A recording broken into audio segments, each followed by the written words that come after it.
اگر آپ ہندو میں ہوتے نا, آج آپ کے بت بنا کے دلی کے چوک چوک پہ تمہاری پوجا کی جاتی. مسلمان نے تیری قدر نہیں کی. مجھے کہہ دے تو میں نے کہا گل تو سچی ہے, قدر نہیں کی. میرے مرن تو بعد رونا ہے, جینیاں تو بندی قدر نہیں کرتے. میں نے تو بھول جانا تھا, وہ تو قاسم نانوتوی تھا. فرمانے لگے اس ہندو پنڈت نے کیا کہا, کہتے مولانا اگر تم ہندو کے اندر ہوتے تو دلی کے چوک چوراہے پہ تمہارے بت بنا کے پوجا کی جاتی. مسلمان تمہاری قدر نہیں کرتا. مولانا قاسم نانوتوی فرمانے لگے, فرمایا ہندوؤں تمہارے اندر قاسم ہوتا جو کوئی نہیں, ایک جگہ تم ان کے بت بنا کے پوجتے ہو. میرے محمد کی ختم نبوت کے سلے میں گلی گلی قاسم نانوتوی رہتے, کس کس کے بت بنا کے مسلمان پوجے گا. سر بکف سر بلند, فضل خدا بند, مصطفیٰ کو پسند. میرے دوستوں میں نے عرض کیا مولانا قاسم نانوتوی تھا, تواضع میں ساری بات کو ختم کر گیا اور میدان یہ بھی جیت گیا, وہ بھی جیت گیا. میرے دوستوں میں عرض کرنے لگو یہ حمد وہ جیت تھی اللہ کے نبیوں نے بیان کی. میں نے زرقانی کا حوالہ کیا, جاؤ اپنے گھروں میں جا کے کتب حدیث کو کھنگالو کہ ہمارے مناظر نے حوالے غلط تو نہیں دیے, کی بات غلط تو نہیں کی ہے, حمد میں غلطیاں تو بیان نہیں کی ہیں. جو غلطی نکلے پھر مجھے بھی آپ نوٹ فرما دیں, میں اپنی اصلاح کر دوں گا. میں اگلی بات کرنے لگو, یہی اللہ کے پیغمبر تھے. ابو سفیان نے ابھی کلمہ نہیں پڑھا, اللہ کے نبی کی مذمت میں قصیدہ پڑھا. حضور آئے, مسلم شریف جلد نمبر 2 صفحہ نمبر 300 پہ روایت موجود ہے. اللہ کے پیغمبر نے حسان کو بلایا, فرمایا حسان آؤ تم سے کام ہے. حسان نے پوچھا حضرت وہ کون سا کام مجھ سے؟ فرمایا تم نہیں جانتے, آج میری مذمت میں ابو سفیان نے شعر پڑھے, اس میں حسان میرا جی چاہتے اس کا جواب دے, لیکن ایک بات کو یاد رکھنا, یہ ابو سفیان اور میرا اوپر جا کے نسب ملتا ہے, نسب کا خیال کرنا. ابو بکر کے پاس جا, ان سے نسب کو سیکھ کرا. حسان نے واپس آئے, کہ حضرت میں نسب کو سیکھ لیا, مجھے اجازت دے, مجھے اجازت دے میں قصیدے کا جواب دوں. فرمایا اجازت ہے. حسان نے کہا یا رسول اللہ میں آپ کو نسب کو ابو سفیان کے نسب سے یوں الگ کر دوں گا جیسے بال کو آٹے سے الگ کیا جاتے, مجھے اجازت دیجیے. پیغمبر نے اجازت دی. حسان کھڑے ہوئے, اب کفار کو چیلنج کر کے حسان کہنے لگے حجوت محمدن برن تقیہ, حجوت محمدن فاجبت عنہ فعند اللہ فی ذاک الجزاء, حجوت محمدن برن تقیہ رسول اللہ شیمت الوفاء, فإن ابی وبالتی وعرضی بعرض محمد منکم بقاء, سکنت بنیتی علم تروہا, سکنت بنیتی علم تروہا, تصیر نکا من کنفی کداء, جبارین العینت مسعدات, جبارین العینت مسعدات, علا اکتاف الاسر الزماء, تذل زیادنا متمترات, تلتمہن بالخمر النساء, فإن آرس منا تمنا, وکان الفتو من کشف الغطاء, وإلا فاصبروا لسراب یوم يعز اللہ فیہ من یشاء, وقال اللہ قد ارسلت عبدا یقول الحق لیس بی خفاء, وقال اللہ قد ارسلت جندا هم الانصار ورزتهم لقاء, یلاقی کل یوم من معد قتالا او سباب او حجاء, فمن یحجو رسول اللہ منکم ویمدہ وینصره الصباح, فإن جبریل رسول اللہ فینا روح القدس لیس له کفاء.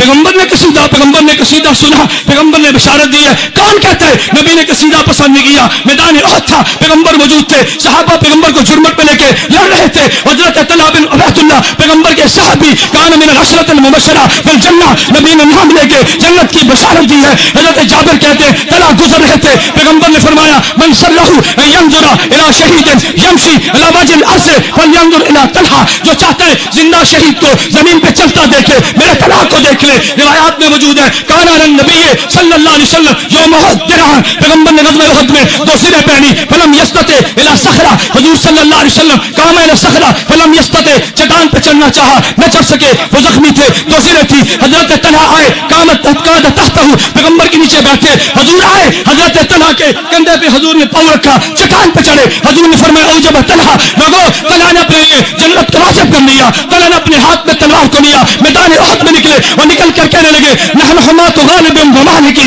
نزب رسولنا المبارکی نزب عنہ القوم فی المبارکی سرب سبال قوم فی المبارکی. لوگوں طلحہ نے جملے کہے, لوگ کہتے ہیں زبان نرم رکھو, طلحہ نے ہاتھ کا بھی استعمال کیا اور ساتھ زبان سے کہا, کہتے تم نہیں جانتے میں طلحہ بنو غالب قبیلے کا ہوں, تم نہیں جانتے میں طلحہ بنو مالک قبیلے کا ہوں. آج میں تمہیں پیغمبر کے دشمنوں میں یہ ماروں گا جیسے اونٹ خارشی اونٹ کو مار سے دوڑا دیا جاتا ہے, میں تمہیں ماروں گا. اب حضرت طلحہ نے کیا کیا؟ قصیدے پڑھے نا, نبی نے سورہ جنت کی بشارتیں دی. میرے دوستوں میں ایک بات کہنے لگو, یہ طلحہ تھے, میدان احد سے واپس آئے, کتنے زخمی تھے, ہاتھ چھلی ہو گیا, پیغمبر کے دفاع میں ہاتھ مارا گیا. جب طلحہ آئے نا, حضور نے فرمایا حسان میرا جی یہ چاہتا ہے طلحہ کا استقبال کر, میرا جی چاہتا ہے طلحہ کا اب حسان استقبال جو پڑھنا تھا وہ کیسے کرنا تھا کون نہیں جانتا. حضرت طلحہ آئے, پیغمبر موجود تھے, استقبال کرنے لگے. حسان نے کہا آئے ہائے, حسان نے جملہ کہا حضرت طلحہ کے آنے پہ. حسان کہنے لگے لوگوں تم نہیں جانتے وطلحۃ یوم الشیب آسا محمدا, وطلحۃ یوم الشیب آسا محمدا الفی ساعت ذاقت علیہ وشکتی یقیہ بکفیہ رماہ واسلم اشاجہ تحت السیوف فشلتی وکان امام الناس الا محمدا, وکان امام الناس الا محمدا اقامہ الاسلام حتی استقلتی. وقت کی قلت کی وجہ سے میں ترجمہ چھوڑتا ہوں. حضرت طلحہ کی شان میں حسان نے قصیدے پڑھے. میرے دوستو میں ایک بات کہتا ہوں, اللہ کی قسم جو بندیت کے اسٹیج پہ میں ببانگے ڈال کہتا ہوں, ابو بکر صدیق نے جو پیغمبر کا مزاج سمجھا کسی اور نے نہیں سمجھا, سب سے زیادہ پیغمبر کے مزاج کو سمجھنے والا ابو بکر صدیق تھا. حضور نے حسان کو کہا نا شعر پڑھو, ابو بکر کو تو نہیں کہا. نہیں سمجھے کسے فرمایا؟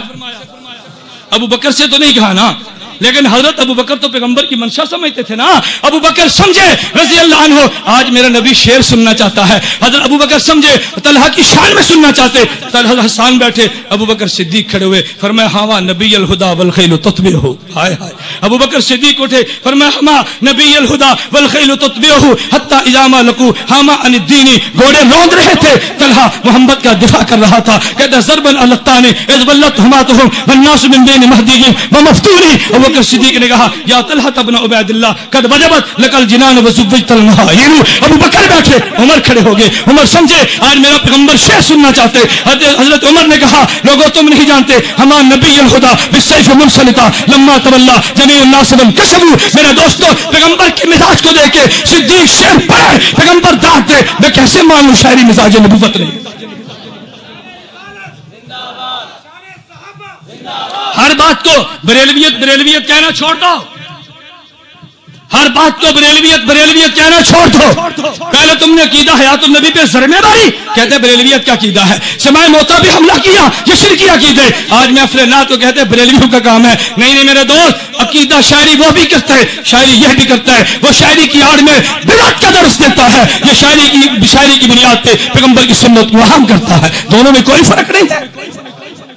ایک آدمی شاعری دھن پر کرتا ہے, ایک آدمی شاعری ڈھول پہ کرتا ہے, ایک تپلے کی تھال پہ کرتا ہے, اور ایک آدمی پیغمبر کی اللہ کے ذکر کے ساتھ پیغمبر کی شاعری کرتا ہے. دونوں میں کوئی فرق نہیں ہے. یوں مت کہنا چھوڑ دو. کل کو لوگ کہہ دیں داڑھی چھوڑ دو, یہ کس کا سکھوں کام ہے, پگڑی اتار دو یہ سکھوں کا کام ہے, فلاں کام چھوڑ دو فلاں کا کام ہے. نہیں میرے دوستو, یہ ان کا کام نہیں, یہ ہمارا کام تھا. ہم نے اپنے کام کو کیا. اب ان کی محفلیں ماند پڑ گئی.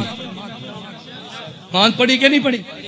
اور پڑھیں گی انشاءاللہ, پڑھیں گی انشاءاللہ. ہماری محفل حمد و نعت پہ جو عقیدے صاف ہوتے ہیں وہاں نہیں ہوتے. میں اس لیے اپنے کبھی دوستوں سے کہتا ہوں کبھی محفل حمد و نعت منعقد کرانی ہو نا تو بڑے شوق سے کراؤ, لیکن محفل حمد و نعت میں نظریاتی بیانات ساتھ ساتھ چلاؤ, ساتھ ساتھ چلاؤ, ساتھ ساتھ چلاؤ. پھر دیکھو یہ شاعری یہ نظر اور نسم جب ملتے ہیں پھر رنگینیاں کیسی آتی ہیں. میرے دوستو خیر میں آخری بات کہہ دوں, آپ توجہ رکھنا. یہ شاعری پیغمبر کو پسند تھی, پیغمبر نے پسند کیا, صحابہ کو داد دیا. میں آخر میں ایک شاعری کہنے لگا, ایک قصیدہ پڑھنے لگا. کس کے بارے میں؟ امام اعظم ابو حنیفہ کے بارے میں. اللہ اس کی قبر پہ کروڑ رحمت نازل فرمائے. قصیدہ کرنے والا کون تھا؟ عبداللہ بن مبارک تھا. قصیدہ کرنے والا کون تھا؟ دنیا کا بہت بڑا عالم تھا. قصیدہ کرنے والا کون تھا؟ دنیا کا بہت بڑا مجاہد تھا. عبداللہ بن مبارک کو ماننے والوں, عبداللہ بن مبارک کے قصیدے پڑھنے والوں, عبداللہ بن مبارک کو بطور حجت ماننے والوں, آؤ عبداللہ بن مبارک کو مانو. عبداللہ بن مبارک نے حضرت امام اعظم ابو حنیفہ رحمہ اللہ تعالی رحمۃ واسعہ کے بارے فرمایا. فرماتے وجدت ابا حنیفہ کل یوم یزید نبالۃ ویزید خیرا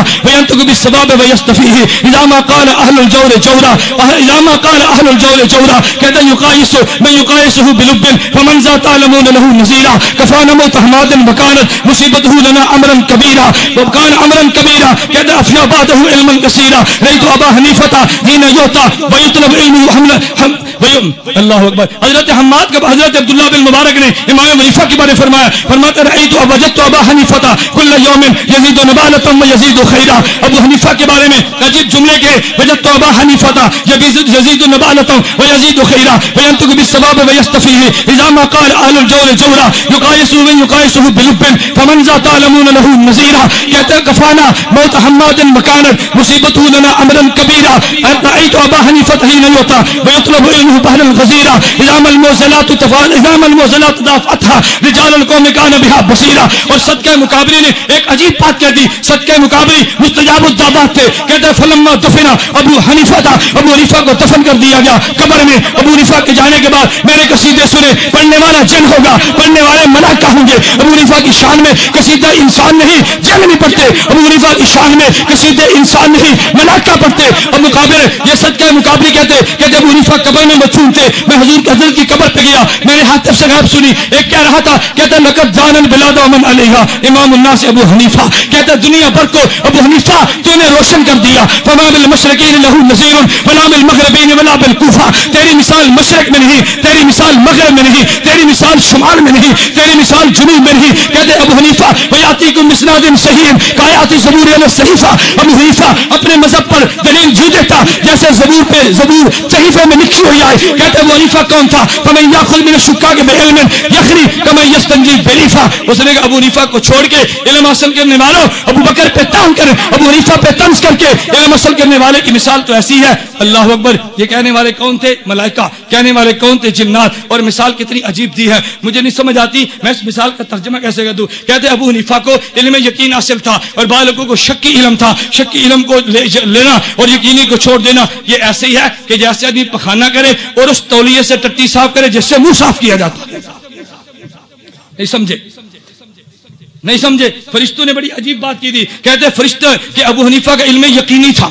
ابو حنیفہ کا علم یقینی تھا. ابو حنیفہ کے مخالف کا علم شکی ہے. علم شکی کو لینا اور یقینی کو چھوڑنا یہ ایسے ہی ہے کہ جیسے انسان پخانہ کرے اور جس تولیے سے منہ صاف کرنا اور ٹٹیاں صاف کرے. کیا مطلب؟ ابو حنیفہ کے علم کو چھوڑ کے ابو حنیفہ کے شکیم پہ تبرہ کرنے، ابو حنیفہ کے علم پہ بکواس کرنے، ابو حنیفہ کے علم پہ گالیاں دینی، ان کی مثال کتنی گندی تھی. یہ میں تو نہیں دی، صدقہ مقابری کہتے. ایک اور بات کی تھی، کہتا ثم سمعت صوتا. میں نے ایک جملہ اور سنا، فرشتے نے آواز دی، آواز دے کر اس نے شعر پڑھے. وہ کہتا لوگوں تم نہیں جانتے ذهب الفقه فلا فقه لكم فاتقوا الله وكونوا خلفا. کہتا فقاہت چلی گئی، اب تم روتے رہو گے دنیا سے. ابو حنیفہ جیسا فقیہ کہاں لاؤ گے؟ ماتنو مانو فمن هذا الذي يحل الليل اذا ما سجف.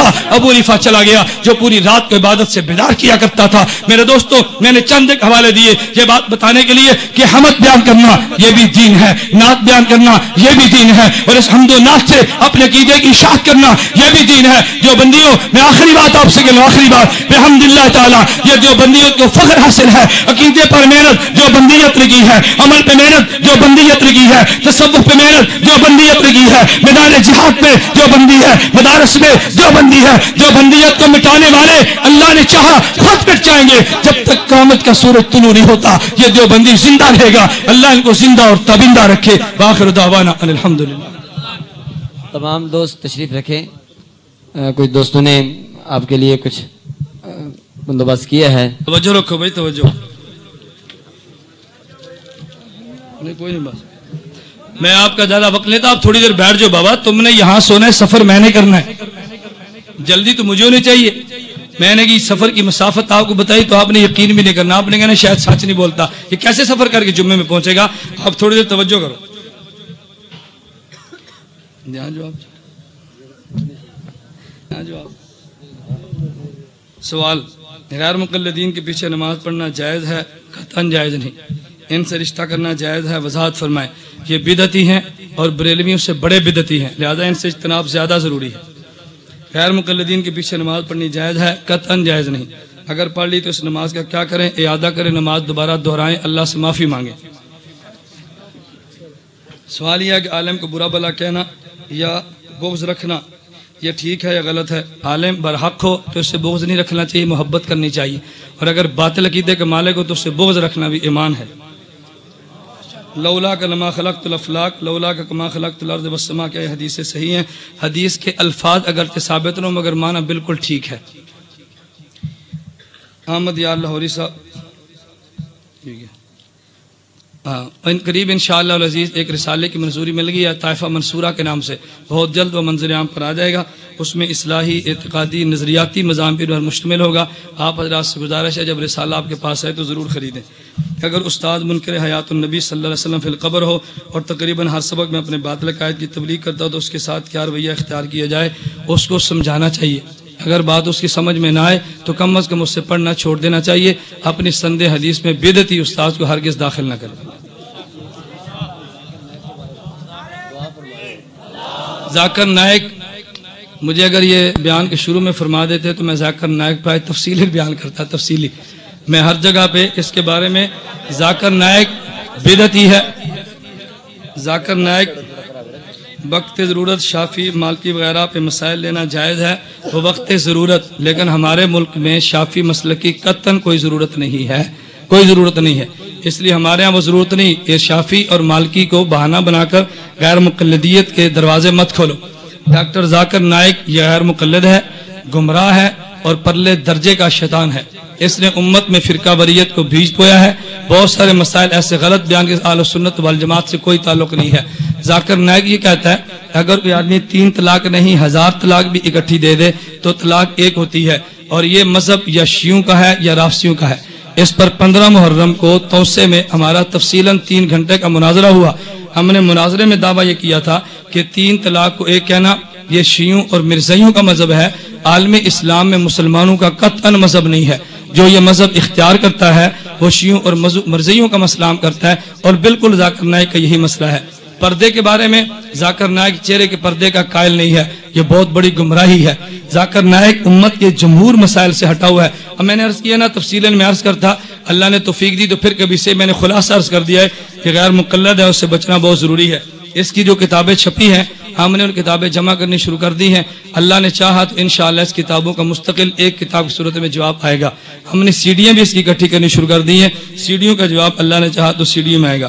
ویڈیو کیسٹ کے بنانے یا استعمال کرنے کا شرعی حکم کیا ہے؟ برائے کرم مہربانی ہوگی. یہ ایسی ہے کہ جیسے کہ آدمی عمرہ کرنا چاہے، تصویر کھنچوانا حرام ہے، لیکن مجبوری ہے بغیر تصویر کے عمرے پر وہ جانے نہیں دیتے. میرے دوستو ہم نے جنگ لڑنی ہے کفر سے، لیکن ہماری مجبوری یہ ہے کہ ہماری جنگ کو دنیا نہیں دیکھتی سوائے اس ایک ذریعے کے. افغانستان میں ملا داد اللہ امریکی ذبح کرتا ہے، اگر ویڈیو بنا کر امریکہ نہ بھیجیں تو بش کے خلاف احتجاج کون کرے گا؟ اور اس صورت نہیں بچتی. اگر ایسی صورت ہو پھر حکم اور ہے، اور شوقیہ طور پہ ایسی چیزیں کرانا یہ قطعاً ٹھیک نہیں ہے. شوق کی بات اور ہے، مجبوری کی بات اور ہے. مماتی امام کے پیچھے نماز ہو جاتی ہے نہیں، یا اہل سنت سے خارج ہے، گمراہ ہے، بدعتی ہے، اس کے پیچھے نماز مکروہ تحریمی اور واجب القیادہ ہے. جو پڑھی ہیں اس کا اعادہ کریں. پیغمبر صلی اللہ علیہ وسلم کے لیے میت کا لفظ بولنا ٹھیک نہیں، حالانکہ قرآن بولتا ہے انک میت انہم میتون. یہ بات وہ کہتا ہے جو قرآن کو سمجھتا نہیں ہے. اللہ کے نبی اس دنیا میں چل رہے تھے، اللہ نے فرمایا انک میتون. اس کا معنی یہ تھا اے نبی تمہارے اوپر موت آئے گی، اور موت آ گئی. جب آیت اتری اللہ کے نبی اس وقت بھی زندہ تھے، اب آیت موجود ہے اور اب بھی زندہ ہے، اب بھی زندہ تب بھی زندہ. لیکن آیت اتری یہ بتانے کے لیے کہ آپ پر موت آئے گی، اور ہم مانتے ہیں کہ موت آئی. موت آتی کیسے ہے؟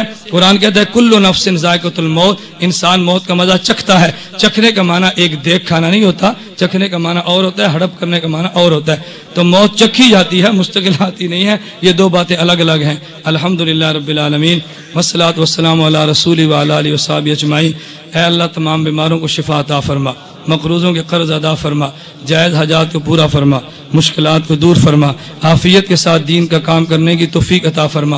اے اللہ علماء حق کی حفاظت فرما. اے اللہ باطل کے ٹکڑے ٹکڑے فرما، مجاہدین کی مدد فرما، اسیروں کو جیلوں سے رہائی عطا فرما.